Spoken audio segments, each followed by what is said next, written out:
இன்னைக்கு காலையில இந்த கிச்சன பார்த்துட்டு, கண்டிப்பா சமைச்சே ஆகணுமா அப்படின்னு சொல்லிட்டு, ஒரு தடவ வந்து கிச்சன எட்டி பார்த்துட்டு மறுபடியும் போயிட்டேன். அதுக்கப்புறமா சரி சமைச்சு தானே ஆகணும் அப்படின்னு சொல்லிட்டு கிச்சனுக்குள்ள வந்தேன். நான் நைட் வந்து சமைச்சுட்டு அப்படி அப்படியே போட்டுட்டேன். பாத்திரம் எல்லாமே வந்து மேக்ஸிமம் வாஷ் பண்ணிட்டேன். ஆனா அது எடுத்து வைக்கல. அதுக்கப்புறமா வந்து கேஸ் ஸ்டவ் கிளீன் பண்ணல. பார்க்குறதுக்கே ரொம்ப மோசமா இருந்துச்சு. சரி காலையில நம்ம தானே பண்ணணும் அப்படின்னு சொல்லிட்டு, ஏதோ ஒரு வழியா மைண்ட் செட்டா கேஸ் ஸ்டவ் மட்டும் தொடச்சு விட்டுட்டு, வேலைய வந்து ஸ்டார்ட் பண்ணிட்டேன். ஆனா பாத்திரம்லாம் எதையுமே எடுத்து வைக்கல. கன்னா பின்னான்னு தான் இருந்துச்சு.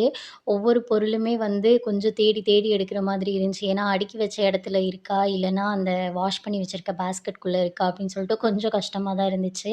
இருந்தும் எப்படியோ வந்து ஒரு வழியா சமைச்சுட்டேன். ஆனா இன்னைக்கு எப்பயும் பண்றத விட வந்து கொஞ்சம் லேட் ஆயிடுச்சு. லேட்டா தான் ப்ரிப்பேர் பண்ணி ஹஸ்பண்டையும் ஆஃபீஸ்க்கு சென்ட் பண்ணேன்.